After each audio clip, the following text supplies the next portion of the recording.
Hello बच्चों, online शिक्षण में आप सभी का स्वागत है। आज हम लोग कक्षा 8वीं का सामान्य विज्ञान विषय पढ़ेंगे। सामान्य विज्ञान विषय में हमारा 12वां पाठ है अम्ल क्षारक की पहचान। इस पाठ का स्वाध्याय आज हम देखेंगे। इस वीडियो के माध्यम से इस पाठ का स्वाध्याय कैसे लिखते हैं, तो चलो देखते हैं। पाठ 12 अम्ल क्षारक की पहचान, इस पाठ का स्वाध्याय। पहला प्रश्न है इसमें अम्ल क्षारक की पहचान का 12वां पाठ का पहला प्रश्न है, नीचे दिए गए द्रव्य अम्ल हैं या क्षारक पहचान करके लिखना है। तो इसमें 1, 2, 3 इस तरह से दिए गए हैं। पहला जो है इसमें जो पदार्थ द्रव्य दिया गया है इसका फेनोल्फथालीन के साथ जो है देखा गया तो परिवर्तन नहीं हुआ, तो इसका उत्तर हो जाएगा अम्ल। दूसरा पदार्थ जो है मेथिल ऑरेंज के साथ देखा गया तो नारंगी रंग बदल करके लाल हो जाता है, तो यह अम्ल है। इसकी पहचान अम्ल के रूप में होती है। तीसरा जो है पदार्थ उसको लिटमस कागज़ के साथ देखा गया तो लाल लिटमस जो है वह नीला हो जाता है, तो यह क्षारक है। इस तरह से तीनों का उत्तर पहले अम्ल, दूसरे में भी अम्ल, तीसरे में क्षारक लिख देंगे। ये पहला प्रश्न आपका पूरा हो जाएगा। अगला दूसरा प्रश्न देखते हैं। सूत्र की सहायता से रासायनिक नाम लिखो। यहाँ पे कुछ जो है सूत्र दिए गए हैं H2SO4 CaOH2 HCl NaOH KOH NH4OH। तो सबका रासायनिक नाम हम कैसे लिखेंगे, चलो देखते हैं। पहला H2SO4, इसका रासायनिक नाम है सल्फ्यूरिक अम्ल। दूसरा है CaOH2, इसका रासायनिक नाम कैल्शियम हाइड्रोक्साइड। तीसरा है HCl, इसका हाइड्रोक्लोरिक अम्ल लिखेंगे। चौथा है NaOH, इसका सोडियम हाइड्रोक्साइड लिखेंगे। पांचवा है KOH, इसका जो है पोटेशियम हाइड्रोक्साइड लिखेंगे। छठा है NH4OH, इसको अमोनियम हाइड्रोक्साइड लिखेंगे। तो इस तरह से पहला सल्फ्यूरिक अम्ल, दूसरा कैल्शियम हाइड्रोक्साइड, तीसरा हाइड्रोक्लोरिक अम्ल, चौथा सोडियम हाइड्रोक्साइड, पांचवा पोटेशियम हाइड्रोक्साइड और छठा अमोनियम हाइड्रोक्साइड। इस तरह से दूसरा प्रश्न पूरा हो जाएगा। तीसरा प्रश्न है सल्फ्यूरिक अम्ल का रासायनिक उद्योग धंधों में सबसे अधिक महत्व क्यों है। इसका उत्तर लिखेंगे सल्फ्यूरिक अम्ल का रासायनिक उद्योग धंधों में सबसे अधिक महत्व है क्योंकि इसका उपयोग रासायनिक खाद जैसे अमोनियम सल्फेट तथा कैल्शियम सुपरफास्फेट के उत्पादन में किया जाता है। इसका उपयोग हाइड्रोक्लोरिक अम्ल, नाइट्रिक अम्ल, फास्फोरिक अम्ल, ईंधन, प्लास्टिक तथा धातु के सल्फेट की उत्पादन में किया जाता है। इसका उपयोग डाई, ड्रग्स, सुगंधित द्रव, रोगाणुओं को नष्ट करने की वाले विलयन तथा गोंद के उत्पादन में भी किया जाता है। तो इस तरह से तीसरा प्रश्न पूरा हो जाएगा आपका। चलो आगे देखते हैं चौथा प्रश्न। यहाँ पे चौथा प्रश्न है उत्तर लिखो। यहाँ पे आ करके बहुत सारे प्रश्न हैं, तो देखते हैं। क्लोराइड लवण प्राप्त करने के लिए कौन सा अम्ल उपयोग में लाया जाता है।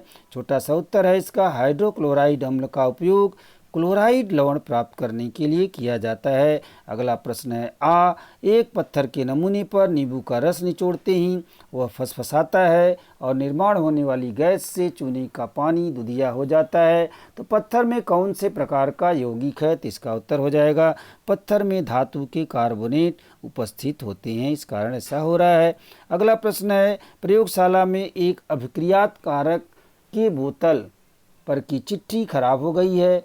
उस बोतल में रखा द्रव्य यानी पदार्थ यह अम्ल है या नहीं, यह हम कैसे पहचानोगे, तुम कैसे पहचानोगे। इसका उत्तर हो जाएगा रासायनिक पदार्थ का परीक्षण नीले लिटमस कागज से किए जाने पर यदि नीला लिटमस कागज लाल हो जाता है तो उस विलयन पदार्थ की प्रकृति अम्लीय है। लाल लिटमस कागज से परीक्षण किए जाने पर यदि कागज नीला हो जाता है तो उस विलयन यानी पदार्थ की प्रकृति क्षारकीय है। अगला पांचवा प्रश्न है नीचे दिए गए प्रश्नों के उत्तर लिखो। पहला है अम्ल और क्षारक में अंतर स्पष्ट करो। इस तरह से इसका अंतर हम एक तरफ अम्ल दूसरी तरफ क्षारक लिखेंगे। पहले अम्ल देखते हैं। अम्ल में पहला है अम्ल स्वाद में खट्टे होते हैं। दूसरा ये नीले लिटमस को लाल बना देते हैं। तीसरा जलीय विलयन में ये H+ आयन मुक्त करते हैं। चौथा अधातु के ऑक्साइड अम्ल का निर्माण करते हैं। तो इसको क्षारक में देखते हैं। पहला हो जाएगा क्षारक में, क्षारक स्वाद में कसैले होते हैं। दूसरा है ये लाल लिटमस को नीला बना देते हैं। तीसरा है जलीय विलयन में ये OH- आयन मुक्त करते हैं। चौथा है धातु के ऑक्साइड क्षारक का निर्माण करते हैं। तो इस तरह से अगला प्रश्न देखेंगे। सूचक पर नमक का परिणाम क्यों नहीं होता है? नमक यानी लवण इसको कहते हैं। तो अधिकांश लवण कार्बनिक यौगिक होते हैं जो कि लवण से अभिक्रिया नहीं करते हैं। इसका उत्तर हो जाएगा। अगला प्रश्न है उदासीनीकरण से कौन से पदार्थ तैयार होते हैं? इसका उत्तर हो जाएगा लवण और पानी उदासीनीकरण अभिक्रिया से प्राप्त होते हैं। अगला प्रश्न है अम्ल के औद्योगिक उपयोग कौन से हैं? तो अम्ल के उपयोग लिखेंगे। सल्फ्यूरिक अम्ल, हाइड्रोक्लोरिक अम्ल तथा नाइट्रिक अम्ल का औद्योगिक उपयोग होता है। तो सल्फ्यूरिक अम्ल के बारे में देखेंगे। सल्फ्यूरिक अम्ल का उपयोग रासायनिक खाद जैसे अमोनियम सल्फेट के उत्पादन में बी सोने तथा चांदी की वस्तुओं को स्वच्छ करने के लिए, सी बैटरी यानी विद्युत सेल में करते हैं। दूसरा है हाइड्रोक्लोरिक अम्ल। हाइड्रोक्लोरिक अम्ल का उपयोग पहला है ए शौचालय स्वच्छ करने, बी स्टार्च से ग्लूकोज प्राप्त करने तथा जिलेटिन के निर्माण के लिए भी किया जाता है। तीसरा है नाइट्रिक अम्ल। नाइट्रिक अम्ल का उपयोग ए इत्र के उत्पादन में, बी तांबे, पीतल अथवा चांदी पर नक्काशी बनाने, सी विस्फोटक तथा पेंट्स के उत्पादन में किया जाता है। इस तरह से हम जो है इसका उपयोग लिख सकते हैं। अगला प्रश्न है छठा रिक्त स्थानों की पूर्ति करो। यहाँ पे अम्ल का प्रमुख घटक डॉट डॉट दिया गया है। है क्षारक का प्रमुख घटक डॉट डॉट है। तीसरा है टार्ट्रिक ए डॉट डॉट अम्ल है। इसका उत्तर हो जाएगा पहला का अम्ल का प्रमुख घटक H+ आयन है। इस तरह से लिख देंगे H+ आयन। दूसरा क्षारक का प्रमुख घटक OH- आयन है। यहाँ पे OH- आयन लिख देंगे। तीसरा है टार्टरिक, जो ये कैसे अम्ल हैं? तो टार्टरिक ये सौम्य यानी क्षीण अम्ल हैं। इसका उत्तर लिख देंगे। अगला प्रश्न है जोड़ियाँ लगाओ। यहाँ पे इमली, पहला इमली, दही, नींबू, सिरका यानी विनेगर दिया गया है। अगट में बगट में एसिटिक अम्ल, साइट्रिक अम्ल, टार्टरिक अम्ल, लैक्टिक अम्ल है। तो हम इसका सही उत्तर कैसे लगाएंगे? अगट में इमली, दही, नींबू, सिरका जो है हम लिख दिए। अब इमली में जो है पहला इसका उत्तर हो जाएगा सी यानी टार्टरिक अम्ल। दूसरा दही, इसका जो है सही उत्तर हो जाएगा डी यानी लैक्टिक अम्ल। तीसरा नींबू, इसका सही उत्तर हो जाएगा बी यानी साइट्रिक अम्ल। चौथा सिरका विनेगर, इसका सही उत्तर हो जाएगा ए एसिटिक अम्ल। इस तरह से सही क्रम लगा करके उत्तर लिख देंगे। अगला प्रश्न है सही गलत पहचान कर लिखो। है धातुओं के ऑक्साइड क्षारीय होते हैं, तो इसका उत्तर हो जाएगा सही। है नमक अम्लीय है, इसका उत्तर हो जाएगा गलत। तीसरा है लवणों के कारण धातुओं का क्षरण होता है, यह इसका उत्तर गलत हो जाएगा। चौथा है लवण उदासीन होते हैं, यह उत्तर इसका सही हो जाएगा। इस तरह से लिख देंगे।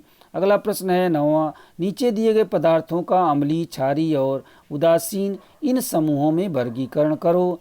यहाँ पे ये पदार्थ दिए गए हैं, उनको हम 2 समूहों में रखेंगे, यानी 3 समूहों में अम्लीय, क्षारीय और उदासीन 3 समूहों में रखना है।